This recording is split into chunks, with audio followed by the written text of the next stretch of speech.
you want to hire the best talent, then you should be flexible. We recognize, the benefit of us being able to go and recruit and retain the talent we need by being able to give people those flexibility. So I think it's a shame that some organizations aren't, and they'll miss out on the talent that hopefully we'll be able to get because we can offer that flexibility.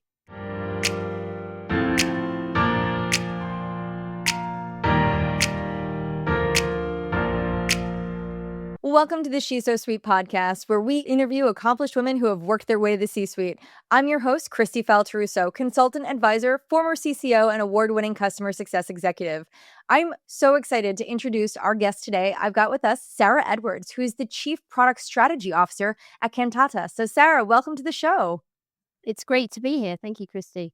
Oh, I'm so excited to hear your story. I feel like we don't nearly get enough women in product or tech roles, so I'm really excited to have you and thrilled to hear your story. Before we get started, I want to provide some context to our listeners. So why don't we start with you just telling them a little bit about yourself? So your role, kind of what you do there, and any context you think would be helpful to lay the foundation for our conversation today.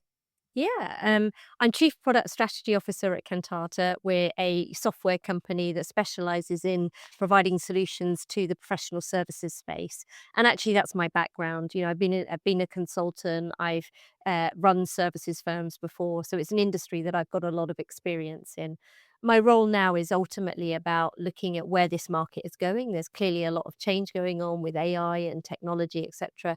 So it's really about how do we lead with our products, with an industry solution that really helps our customers evolve with AI and with technology in terms of how they need to run and operate their businesses of the future. So it's very much a sort of forward-looking role, and then it's ultimately about how do we take what the industry needs, what our customers need, and how do we continue to innovate and make those investments in our products. I love that. And while we're definitely going to get into your story, because that's why we're here, can I dig into this for a second? How has AI changed how you do your job? I think it's changing how I do my job on a daily basis. I mean, I think we're all seeing that. I mean, I was meeting with one of our team earlier that they were showing me something they'd built, with AI and to solve a specific problem. And you sit there and go, wow, this is incredible. So it's changing how we work internally. It's changing the products that we're building and how we build those products and the solutions that they provide. And most importantly, it's changing the industry that we sell to. We sell into an industry, professional services, where fundamentally you've always grown your business by typically growing headcount. I grow my revenue by growing headcount. That model is falling apart and changing because suddenly now I've got people and agents, I've got technology that I can use to deliver more, deliver quicker, deliver faster. So the whole way that services firms run their businesses is changing. So it's an exciting to be part of that, and exciting because we get to drive some of that change. I love that. Okay, I have to piggyback one more question off this because I'm just like, with all the AI chat out there, what is the hardest part of all this innovation? Well, I think partly it's keeping up. I mean, let's be clear, the technology is evolving so quickly. You think you've solved the Right. problem and then the technology moves on. And then I think the biggest problem, though, is just how you apply that technology. I think so many people have gone out there, and we've seen this in the industry where people are going out and just generating loads of agents and doing lots of things. Are we really solving a business problem? And what is the business problem we're solving? And what's the value that that generates? I don't think this is just about, throwing things out there and hoping they stick. What the approach we're taking is how do we find the right, and it needs to be the right business problems that we can truly solve with technology. So I think it takes focus, it takes identifying the problem you got to solve. And then it takes being really agile and learning every day because the technology is evolving on an hourly, daily basis. I literally could sit here and just keep peppering you with AI related questions. And while that's the content that I want, I'm sure our listeners who are here to hear your story they're probably a little AI'd out. So let's give them what they came for. So Sarah, you know that one of my favorite questions to ask, and I think the most important question I ask all of my guests is, when you think back as far back as you can remember, when you were young, what did you dream of becoming? What did you think you were going to be when you grew up, or what did you want to be? Strangely, I wanted to be a marine biologist who worked with dolphins. I loved dolphins. I was obsessed with dolphins and animals in general. And I always wanted to work with animals, but particularly dolphins. Maybe it was because I wanted to go and live somewhere hot and sunny and go in the sea every day. But I had this vision of, working with animals and working with dolphins. Strangely, my career then took me through as I sort of went through college and stuff, I ended up going down a psychology route. So I ended up doing a psychology degree, and then somehow I ended up in technology. So I went from dolphins to psychology to technology. Not quite sure where, what you take away from that. But yeah, I guess, yeah, we've all I had many paths that I wanted to go down, but, yeah, animals was always a great love, and then psychology. It's so funny because you're not my first guest to say that. You're probably one of 3 that I've had on here that wanted to be marine biologists, and definitely one of them also heavy emphasis on dolphins. So Yeah. let me ask you, when that is what you wanted to be, what inspired that? Because as a young kid, right, like we're often inspired by things we can see. So maybe it's a movie, it's a show, it's a parent who has a career Yeah. there. So like, what seeded that idea of that being your career path for you? Do you know what? I'm not really sure that early, and that was really early on. I think it was more, to be honest, Frank, that it was the fact that I like dolphins and I like the Okay. smell and the hot. I think actually psychology though, because that's what I went on to sort of go to university and get a degree on, and I did that at college. I think that was driven by, I think ultimately I realized I wanted to help people and I enjoyed working, being, parts of teams. I enjoyed actually that part of element of people. So I think early on, I realized, actually what I really enjoy doing is understanding people, working with people, and that's really what shaped my move to go down to the psychology route. Actually, when I left university and I ended up going down a technology route, actually, I figured out quite quickly that actually it was consulting. And what's consulting? Consulting is actually about people. And I think throughout my career, actually having that foundation in terms of having empathy, how do you engage with people? How do you truly listen to people? How do you understand them? How do you build those relationships? Is actually what's really helped propel my career, even though it was down a technology route. It was ultimately about people. Oh my gosh, I don't wanna have any spoiler alerts because again, we're gonna touch back on that and how that comes full circle. All right, so now I'm gonna take you we're gonna continue with this exercise of reflection. When you think back on your career, what were some of the most pivotal moments or the biggest decisions that you had to make that you feel really contributed to your ascent to the C-suite?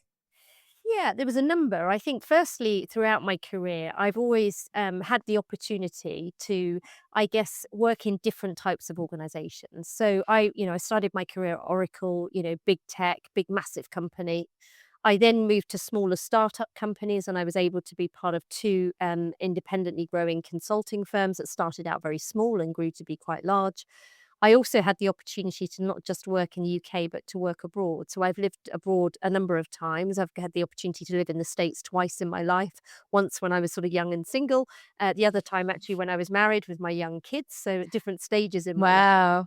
But I think that's really shaped, it really pushed me to understand, not only, different geographies, different ways of working, different cultures, but also fundamentally, having that opportunity to understand how do you work in a large global corporate business? How also do you work in a young growing business, and how do you scale that business? So seeing all of those different angles, and then I think actually, to me, then another pivotal path came when I really moved from consulting. The first part of my career was all pure play consulting, mainly around Oracle technology and things like that. And then I Okay, had the that makes sense. opportunity to move and join a startup that was building software for the consulting industry. And that was quite a, pivotal Oh, moment to that's go, cool. actually, I'm moving from a consulting, career and managing and growing consulting firms to being part of a product firm.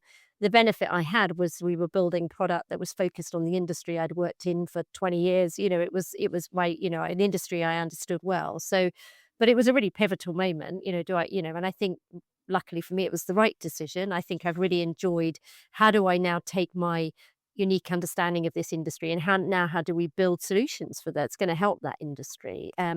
So yeah, it's been, I think, to me, pivotal points have really come with me pushing myself to change, to go and work for a different type of organization, work in a different country, work in, a different technology space. And I think that's really what I've learned the most from, and it's been great opportunity throughout my career. So obviously you have some career pivots in there. I think a lot of our listeners really struggle with trying to figure out like how to make the decision to pivot. When is it the right time? What should Yeah. I be looking at? Or should I continue on the path that I'm on?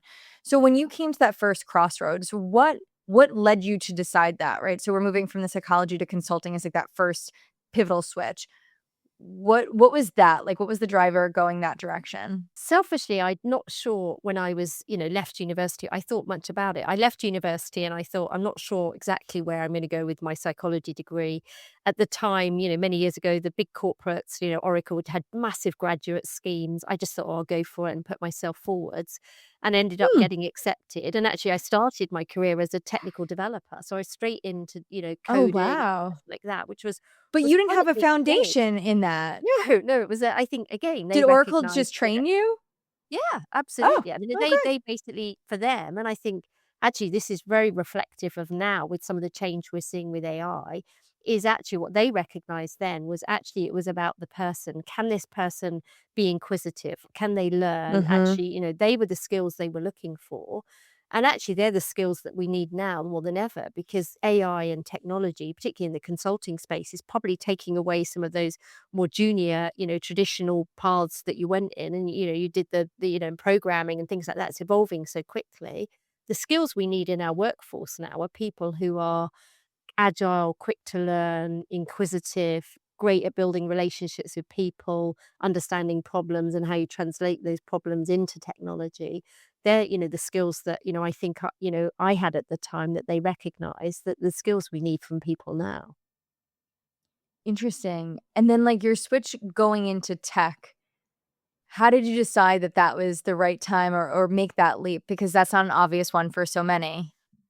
Yeah, again, I think I've always actually been driven by quite like change, and actually, my family might tell you this that I'm not very good at sitting still. I like to be, on the go and doing things. And actually, I've realised along my career is actually I think sometimes you just have to take a punt and you have to say, actually, I want to do something different. And even when I've been at Cantata for quite a few years now.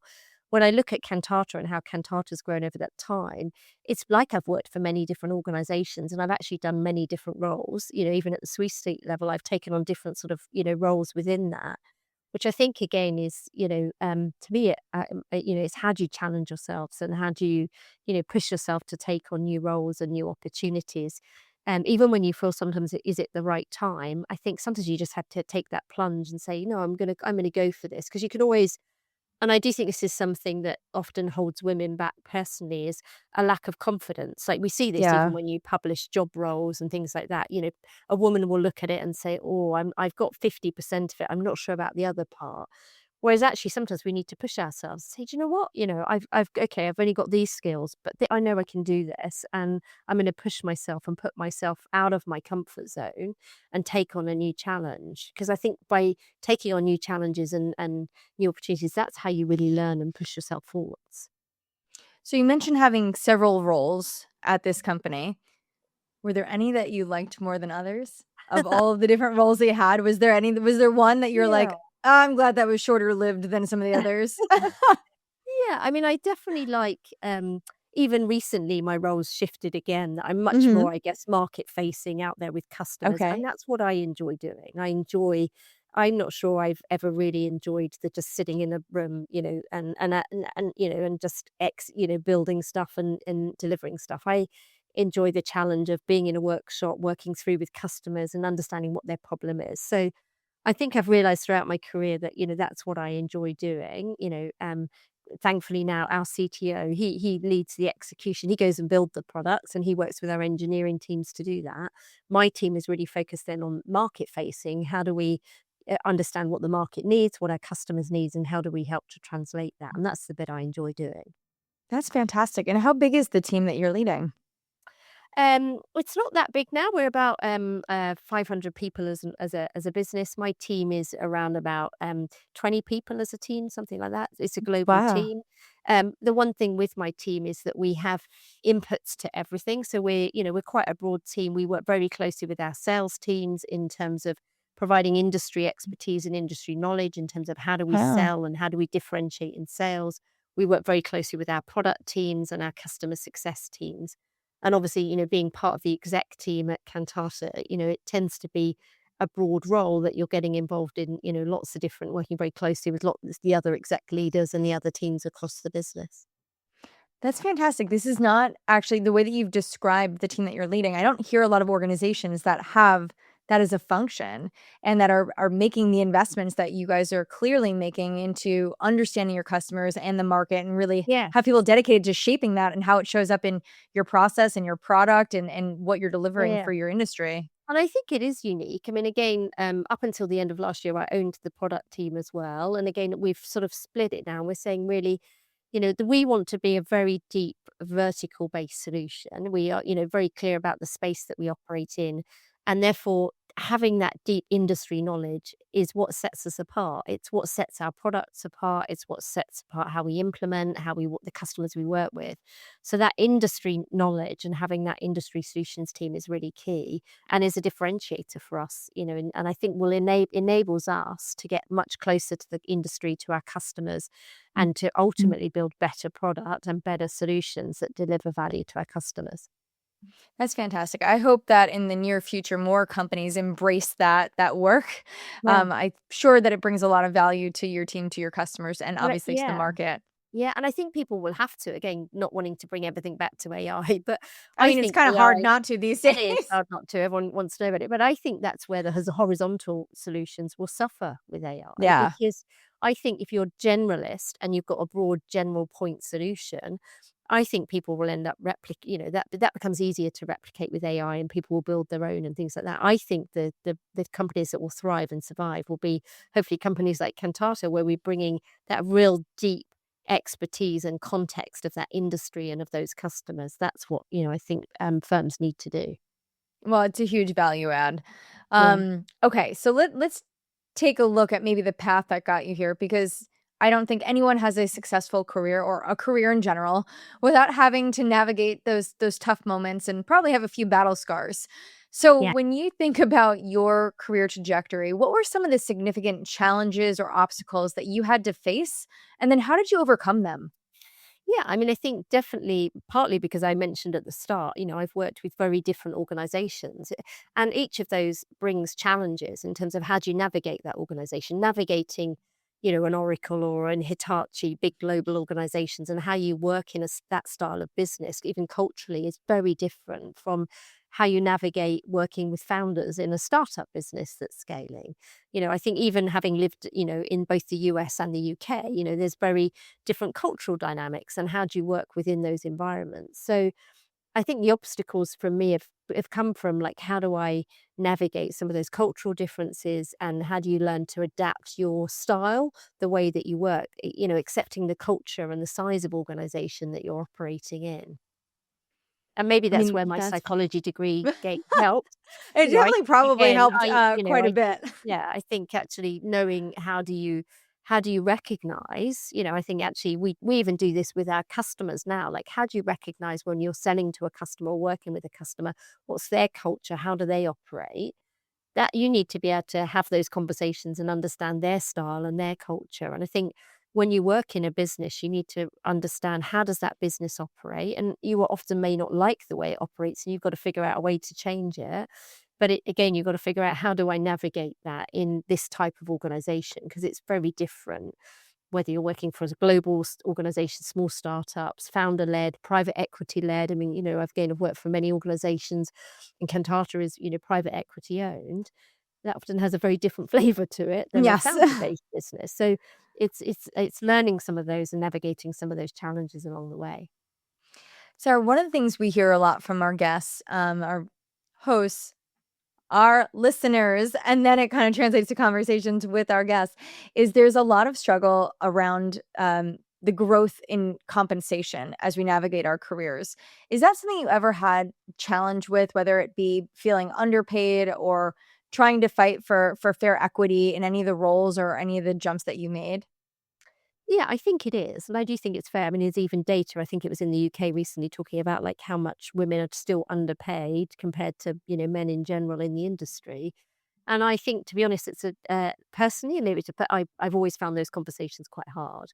And I've always been driven by, to me, absolutely compensation's important, but also what's important to me is that I've got a job I feel empowered in, I'm challenged in, that's exciting. I work in the sort of culture that I want to work in. And I've never found, honestly, some of those conversations easy, and it's not easy. But I think sometimes you have to force yourself to have those conversations because actually I think there are too many women in this industry that aren't getting paid, and recognized, for the work that they're doing and the roles that they're performing. And sometimes you have to really look at and understand, actually, am I getting paid, fairly for the role that I'm performing? And yeah, I think it's a challenge and it's not an easy one to tackle. And I asked that specifically because obviously working in tech roles, I'm sure there's a lot of men who you're working alongside of or have competed with for certain roles as those Mm. opportunities have presented themselves. And we always see this is that the women, even what we're asking for going into those conversations is lower than our male Yeah. counterparts. Yeah. And so like we're already setting the bar lower Yeah. and Yeah. then we're negotiating against Yeah. ourselves effectively. And then so then obviously going to those conversations and asking for more and trying to get larger percentage increases is always a challenge for folks, is what I hear, is that, I hear the market is paying X, I'm at Y. In order for me to get there, there's like a 30% increase, and our company's unwilling to do that, not because of the Yeah. number, but the percentage jump is so big. And so they're only Yeah. willing to like incrementally step them up. So you find women having to jump around to different roles and companies just to try to figure out how to get to a place where they're at a fair comp band to their peers.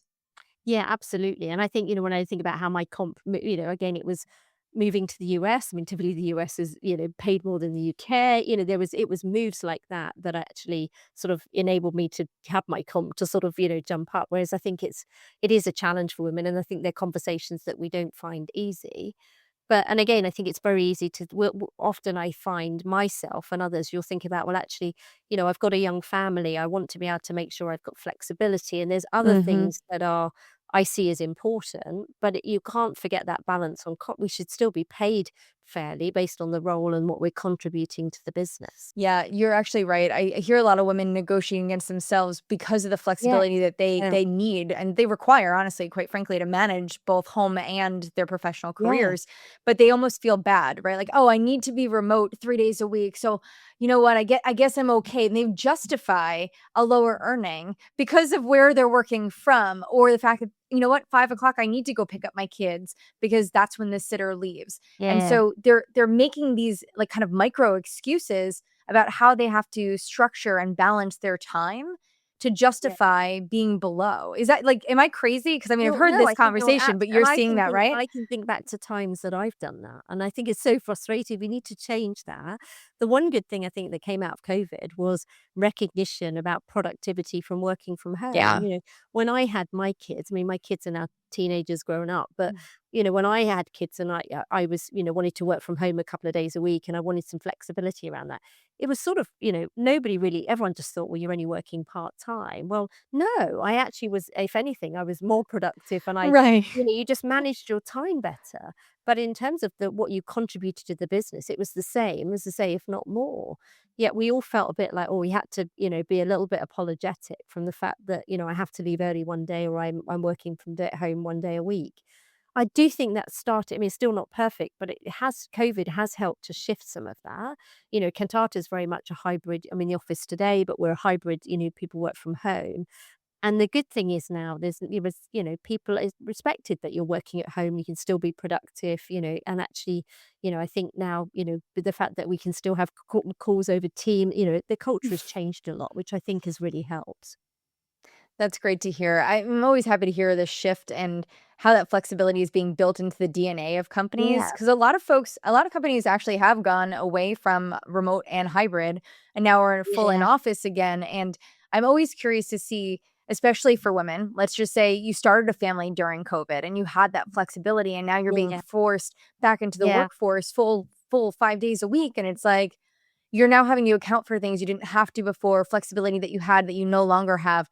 Are Yeah. they not taking certain roles or opportunities not as appealing because of that? And so, it's almost like this how is this working against us as women because of Yeah. these different Yeah. nuances? Yeah, and how's it working against organizations? Because you wanna hire the best talent, then you should be flexible because, there's a lot of women out there who are the best talent that you should be recruiting, and how do you recruit and retain that talent? And sometimes that's about actually giving flexibility and things like that. We've Cantata's, you say, remained the fact that we want, like you're saying, we want to encourage people back into the office. I'm in the London office.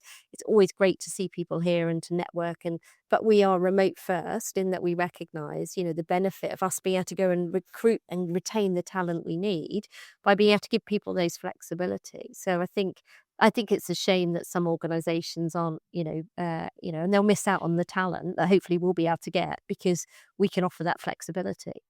Right. Even the diversity of thought, think about it, right? You'll Yeah, hire people from just one region because they can physically get into an office. yeah, When I hired remote teams, I could hire them from anywhere.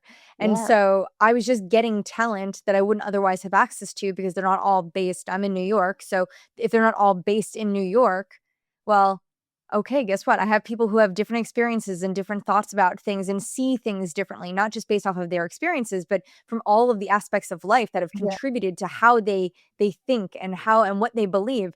The diversity of that is so beautiful when you think about creating a team and bringing that all together.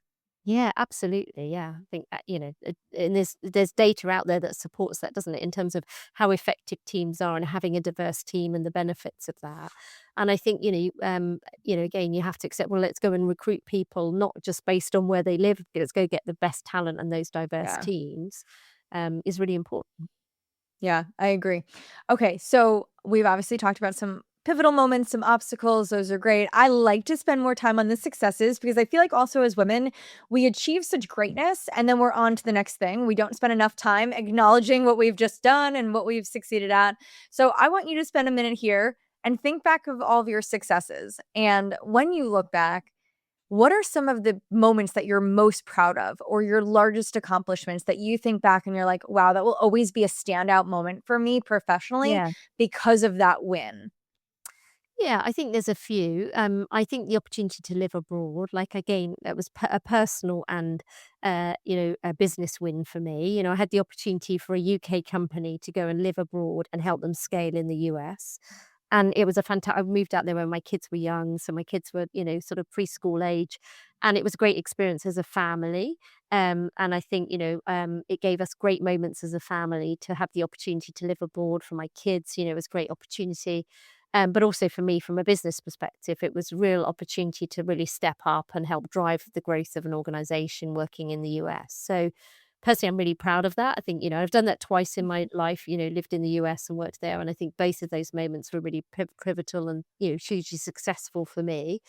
And it enabled me to come back when I eventually moved back with my family to the UK. I think it left me in a very different position. I came, I think, with a lot of experience that I'd gained, a level of confidence, that really enabled me to step up, my career and take on new paths here. I think the second point is again that pivotal moment from moving from consulting to a product based company. And I'm really glad I did that. I think it was it enabled me to take different paths, go down product management, work closely with engineering teams. I think that's been hugely successful for me, and I think really, was a great move. And then I think my other successes come from working with clients and customers, though. I think, and actually working with our teams. I think, helping to grow people, mentor people, grow the team here, being able to grow our customers. Had the lucky opportunity to work with growing and implementing our software for some of our largest, most complex customers. And really, when it boils down to, that's my biggest success. I enjoy seeing how we deliver value to our customers, how we help our people grow, and onboarding and getting new talent into our business and helping that to grow I think that's what makes success for me.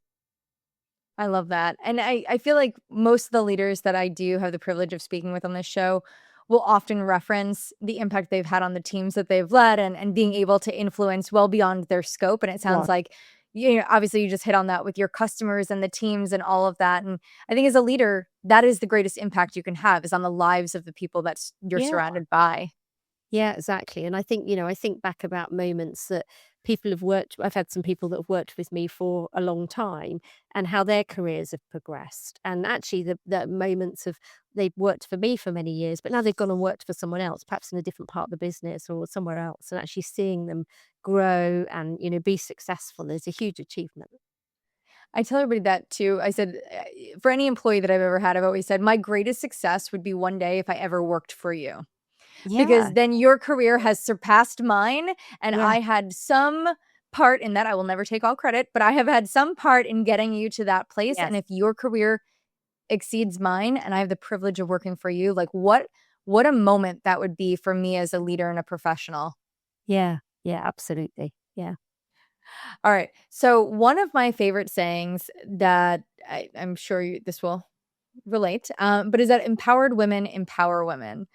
And I really love that. I think, and especially in the fields that we operate in tech, there's still heavily male dominated, and that's okay.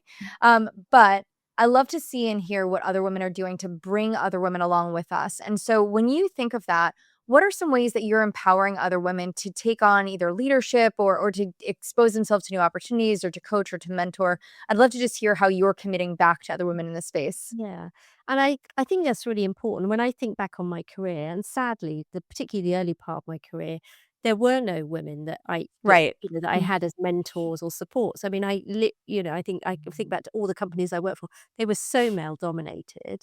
Yep. That's really sad. And I think now we have the opportunity that that's finally changing. And I think now now we have to, as women leaders, really help to, push that change first, faster and quicker. And how do we help other women across the business? So how am I doing that? Well, I think firstly it's leading by example. I would say, and I was talking to some women internally. We have a sort of women networking group internally here, and I was talking about like I also grew up with this stereotype that to Mhm. be an exec on a board as a woman, you had to fit a certain stereotype. You had to be the Right. loudest in the room. You had to, and that is not me at all. I am not the loudest in the room. I am someone who will sit and think about something, and I think I could be quite persuasive, and I will navigate through, the culture. But I think, I'm definitely not the loudest. And I don't maybe necessarily fit that what was a traditional stereotype of a woman, on a board and at sea level. And I actually want to show women in my business and the people that I coach and mentor that you don't have to fit that stereotype. I think actually you bring, and depending on your style and who you are, you can bring that to leadership. And actually, as you said, me was saying a moment ago, actually, when you think about the makeup of an exec team, you want those different personalities and those Yes. different dynamics. That's really important as a part of an exec team. You don't want everyone being these red, alpha sort of stereotypes. You want that. So part of what I've always been passionate about is how do I help show people that you can operate at board level, and actually find your style and believe in your style, and that really can work. And then how do I do that? Again, we have, I work with a mentor, one-on-one a number of individuals in the business. And sometimes that can be about, a lot of time it's about how do I help them build their confidence? I think it's amazing how many Mhm. women I still work with that don't, and something holding them back. And there's I this know. lack of, I'm not sure I've got the confidence to do this. So some of it is just about how do I help them build that confidence. And then, I think it's important even through our private equity firm, AKKR, they have a women, in leadership network. They meet annually, going along to that, really thinking about how we can inspire people, women across, our industry is really important. That's so wonderful. I actually don't hear a lot of firms that are doing that, so that's Yeah. fantastic. Yeah. That's great. Well, okay. The other thing as women is we have this, unfortunately, this pull professionally and personally. And I've talked to a lot of people, and a lot of them will debate that there's no such thing as balance, which Yeah. I don't necessarily disagree with that statement, but I'm interested in hearing, as a female, how do you think about balancing the demands of having a C-level position and maintaining a personal life, whatever that looks like at home? Yeah. I know it can be challenging, but like, how have you navigated that throughout your career? A lot of our listeners, probably earlier in their parenting journey, early women professionals, they might have younger kids. So when you think back to your entire journey professionally, how did you go about navigating the different seasons there where you had to think about, Yeah. I want to grow in my career, but I also have to manage things at Yeah. home as well?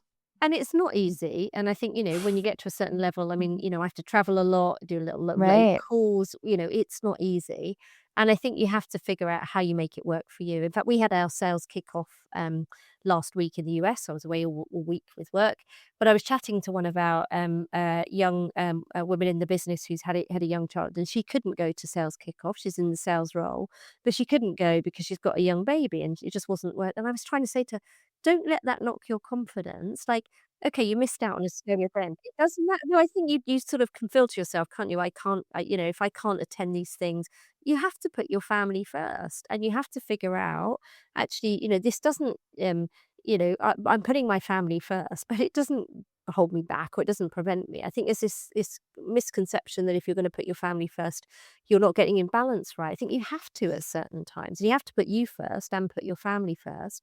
And you have to protect that time. So yes, I work long hours. I do a lot of travel, but I'm very precious about my vacations. I'm very precious that when I go on vacation with my family, it's my family time. I switch off. I spend my time with my family. And you know what? Work will still be there when I get back. They'll figure it out. Like sometimes you've got to be selfish and you've got to have those moments. And then I think, how do you find, or as coaching another woman within our business, and again, I think she was finding it very hard to, it felt like all the stress was piling on. How do I switch off? And I was talking to her about, you have to find your thing and find your moments in the day for you time as well. Like, so I like to run. So I tend to, most days, if I can, I'll try and get out and do a run. I don't run very far or very fast, but I'll get out for half an hour and I protect that time because that is my savior time. I get out the house, I get some fresh air, I switch off, listen to a podcast, listen to some music. Also, sometimes it's my best thinking time. An idea will come to me about how I address a problem. But it saves me, because otherwise the rest of my day I'm in endless meetings and you don't get that time for you. So I was trying to say to her, find your thing. It doesn't have to be running. It might be, I'm going to go for a walk for half an hour, or I'm going to go and read a book, or I'm going to go and do yoga, or whatever it is. But as a woman, I think sometimes it's really hard, particularly when you've got young families. My kids are a little bit older now, so it's easier for me. I can leave my kids and go for a run and stuff. But when you've got young kids, it's very hard to find your time. Like, you end Yeah. up not with having me time. Like, and I think you've got to figure out how you do that, and hopefully, I'm lucky I've got a very supportive partner. Hopefully, people out there do as well. But you have to protect your time and be selfish about your time sometimes, because otherwise it will all tumble down at some point if you're not taking care of you, as well as make sure you got your time with your family as well. I couldn't agree more. And one of the things that I hear a lot of folks saying is like, you can have it all, you just can't have it all at once. Yeah, And that there's yeah, yeah. different seasons of life. And so, how did you navigate through those different seasons, right? So, like, as your kids got older, what were some things that you probably did professionally differently than maybe you couldn't when they were younger? So, how did you kind of navigate your growth trajectory professionally alongside the parallel path of aging children? Yeah, and I definitely think there's periods in my life where I've had to balance and say, actually, this, maybe it's the next year or this period of my life, I need to spend some. My kids are younger, and I'm going to have to Yep. accept that I need to balance a little bit more towards family. As I say, when you get older, it's a bit easier. I'm in London still tonight. It's 10 to 7 here. I'm not going to get home Oof. till 9 o'clock. So, like, but my kids are like, my eldest is 19. I mean, he's okay. Yeah. He's not going to miss me. So I've got to He fit my doesn't need you to commitment. tuck him in at night. Exactly. So, but actually you realize they still do need you, and you need to be there at the right times that they need you. But I Yes. think, so it is definitely about balancing those times in your life and figuring out, where you are, and, what time you have to take off, to be there with, your family. My second son is my youngest is adopted. I had to commit, as part of adoption, that I would take time off from work and that I would be there for him, to make sure that transition worked. Like, and I had to do that, and I did it. It was important that we did that as a family. But then, at the right time, I knew I could go back to work and I could make that balance work. So, yeah, there's always, I think, as a woman, you're always having to navigate, those different points, particularly as with a woman with family, um, and how you navigate that. And I'm not sure I've got a magic answer to it, apart from sometimes you have There to are no accept, magic answers. you have to just say, okay, I have to accept I've got to put a bit more, this time I need to do a bit more on family, this time I can afford to do a bit more with work, and you're constantly juggling that. We're great at multitasking there. Yeah. So I'm gonna add one more question to this just because something else my listeners come to us a lot with, guilt. whether they feel like if they're prioritizing their family, they feel guilty that they're neglecting things at work. If they're spending too much time working, they feel guilty that they're neglecting their families. What advice would you offer to a woman who might be struggling with guilt either way, right? Like anytime they're spending doing this, they're feeling guilty that they're not doing Well, that, and vice yeah. versa. The one thing I'd say is we all feel it. Like I personally would say I haven't met a woman yet, and I'd sit here and I constantly feel guilty, or I feel like weekends I've got to spend as much time with my family as I can. And yeah, I think it's something I don't know what I mean. I have to just sometimes you just have to acknowledge that, like acknowledge that okay, that we do feel guilty. I don't think we should feel guilty. Like I think sometimes we've got to selfishly put ourselves first, and I think actually you become personally, I think I'm a better parent, a better mother because and you even talked about you've got daughters. I want my kids to Mm. see me out there knowing that Yeah, they can be proud of me and they can learn and see how hard the hard work it takes to be successful. It's a great lesson to teach absolutely. our kids. So, but yeah, I'm not sure I've figured out. I still have that guilty feeling. I just sometimes you have to acknowledge it and say, but I know I shouldn't feel guilty. Um, and yeah, but I think we all do as women, unfortunately. Listen, I think for people listening, it's helpful just to even hear that at every stage, you're gonna continue to feel this and Yeah. navigate it, and you just have to acknowledge it to your point and remind yourself that there's no reason to feel guilty. You're prioritizing 2 different paths in your life simultaneously, and it's hard, and it's okay to acknowledge that, and it's okay to sit in your feelings, but also recognize that they're not that one in particular, for that reason, may not be necessary. Yeah, and then weigh up all the great things that you show your kids. I had the Yeah, opportunity to give my kids the opportunity to live abroad. I've given them the opportunity to see how right. what hard work delivers and how you work hard. And I think so think about all those great things that you're giving to your kids as well. I think yeah, so try and balance that guilt with all the great things that you're providing and you're teaching your kids about hard work and career and what it takes. I love that perspective. I think that's great. Okay. One thing you mentioned before that I have to double click into because I do feel that at no point should we ever stop learning. I think the best leaders out there have a growth mindset. So you Yeah. mentioned listening to podcasts while you're running. I haven't been able to master that. Podcasts are definitely a like sit and listen thing for me. My running needs to be music only. Um, but what are some other things that you do to continue to grow and evolve and, stay ahead of things, especially in your world where you're so heavily influenced with AI? Like, Yeah. what are some of the things that you're kind of investing in kind of daily, weekly, monthly to make sure that you're continuing to grow and stay sharp? Yeah, I think now more than ever, we all have to stay sharp and we have Right. to be pivot because it's everything's changing so quickly. Some of it is just as simple as carving out time to to talk to people and listen to people. I do quite a lot of networking now, so I actually chair a leaders in consulting forum in London. We meet monthly, and it's about bringing sort of C-level leaders together to talk about the challenges they're facing. I learn a lot from that, and that is really just facilitating a conversation and listening and learning. I carve out a lot of time to speak to customers, to speak to partners. So to me, a lot of the ways I learn is through conversation. It's about actually being inquisitive and getting out there and talking to customers, talking to people in the industry, talking to people internally, as well as the listening to podcasts. I mean, I think all of us now need to probably carve out time in our week to say, this is my research time. This is about me listening to those webinars or looking at, because I think if you don't things are moving so quickly. So it's all about carving out that time to, yeah, absolutely. We need to keep evolving and being inquisitive because the world is changing pretty dramatically around us. I know when I have this question seated in this podcast sequence, it's funny. I think the importance of the emphasis on it now, as I think about my conversations with leaders 2 years ago, it has Right. infinitely changed because of how fast things are changing around us. And so, while I think every leader I've ever spoken to can talk about ways that they were learning and growing and evolving, but now it's like those are not luxuries. Those are not nice ways to spend our time. This is like a requirement if we want to continue to grow in our careers and professionally. Yeah, I think it has fundamentally changed, and now I'm much more Yeah. precious with my time and carving out time to make sure that I do have time to sit and read and research and keep up with what's going on because I think it's the only way we're going to survive moving forward. So yeah, it's definitely more important than it ever has been before.